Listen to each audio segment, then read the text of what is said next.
Hello again and welcome to another 140k Morning Glory video, and today guys we are going to be talking about the latest announcement from Games Workshop. That is right, if you can see what is on your screen right now, your eyes are not deceiving you. This isn't a trick by the witch. Chaos Demons are incoming. They are coming in long and hard, boys, just the way that Slanesh likes it. So let's just dive straight into this. Initial thoughts, feelings, all that kind of good stuff about what we expect from the old Chaos Demons and what it means for the guard. Where's our Codex? No! Anyway, let's dive straight into this thing. So, right now, we don't have a huge amount of knowledge on what's going to be in the Codex. We know it's going to be a 152-page tome packed with all sorts of information, whatever. And we also know apparently there's going to be 56 data sheets split between the 4 Chaos Gods, and Bellicor will have his very own army of renown. So, looking forward to that overpowered bullshit in the future. There's apparently 25 Warlord traits. That's a shame. There's so many Warlord traits you're never going to take because you need to take a CP for each one.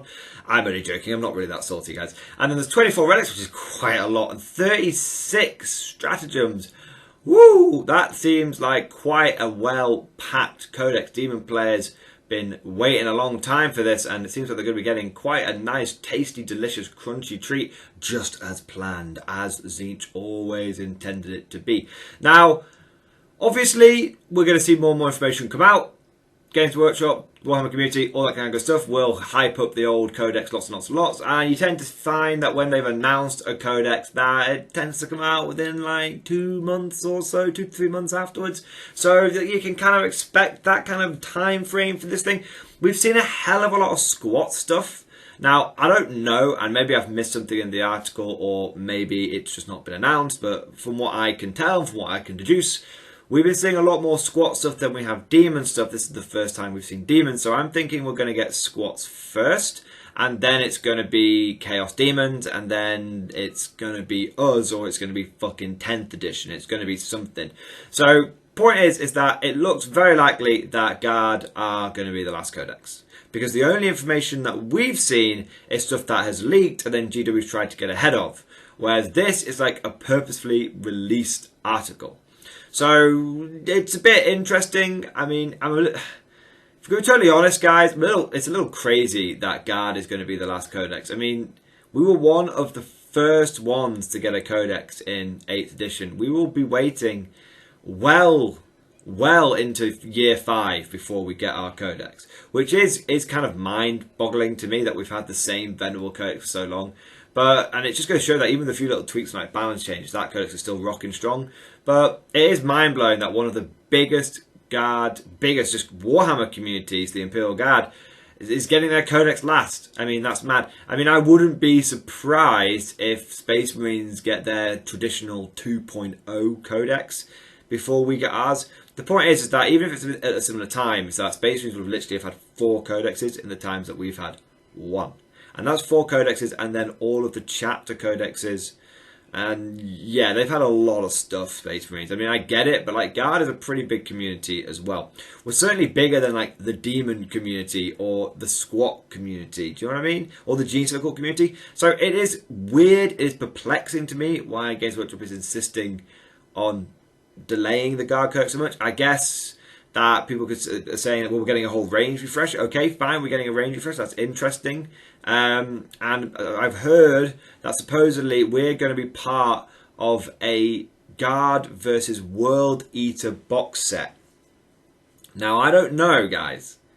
I don't know if that Guard versus World Eater box set is one of the last box sets of 9th, or if that's going to be the new starter set.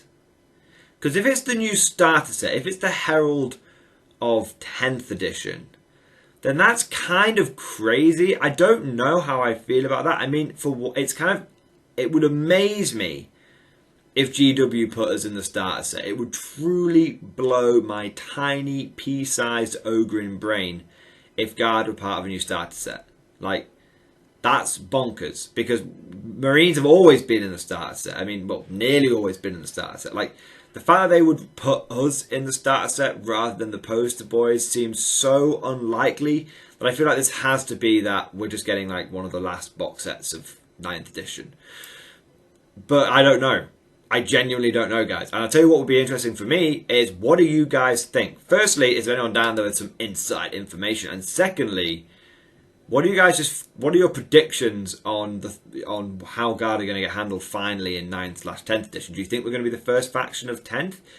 And how would you feel about us being in the box set? I can tell you, if we were in the start, the beginning box set of 10th edition, like the getting started box set, I would be pretty happy about that. I'm not going to lie. That would put us as the poster child. It would finally be GW acknowledging us as the Emperor's finest. And I think you'd see a huge explosion in the Guard community. I mean, look at Necrons, for example. Necrons are always like a fairly popular faction, but I don't think by any stretch of the imagination they were the most popular Xenos faction out there.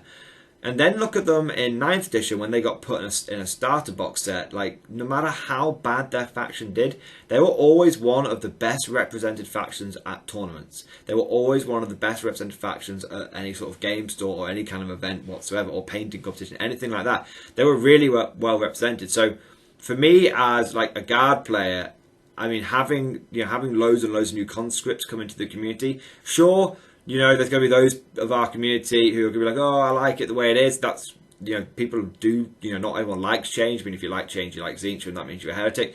But for me personally, just for like entirely selfish reasons and just personal preference, I would be super happy if we got a huge influx of conscripts, because it means there's loads of new information, loads of new recruits. A growing community is a healthy and happy community. So that'd be kind of crazy. But like I said, I don't know if that's going to be the case. I think there's more than, I think that's wishful thinking. I think realistically we are going to be in one of the last big boxes of 9th edition. But what do you guys think? Let me know down in the comments section below.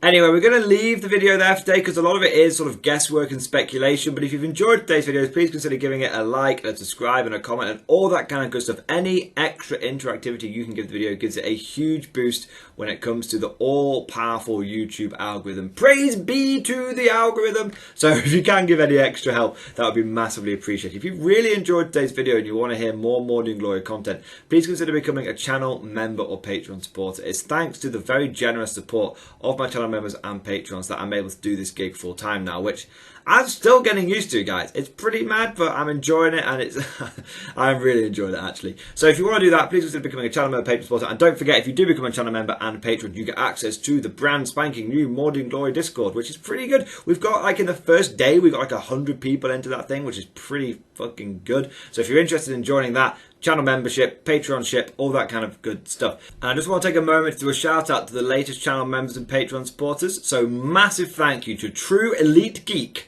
Che, Ocho Miniatures, Kirby Tucker, Justin Coquillian, Lady Cubed and Yukukukes for becoming channel members. Thank you guys for doing your part. I also want to say a big thank you to the latest Patreon supporters as well. Wasted13, the Iceni Chief, FPS Gaz, Ickbad, Verado255, Feros, James P, Zillion and Max Zizu for just becoming patrons and generally being top people. Last but not least, I want to take a moment and say a personal, heartfelt thank you to all of the top tier Patreon supporters. These are the people that have truly gone above and beyond the Call of Duty when it comes to supporting the Mordian Glory channel. So I want to say a massive thank you to Alex Stengal, John Stubbs, Nicholas Walsh, Swordfish Trombone and August Varney for being signed up at the Lord General level. This is the soon-to-be War Master level under the new Patreon system.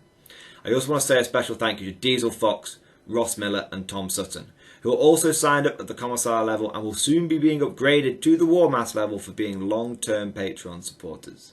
Massive thank you to all of you guys. Your generosity and support is just incredible. So huge thank you. I hope you enjoyed today's video. If you have, like I said, extra interaction. But until then, as always, I'll see you guys next time.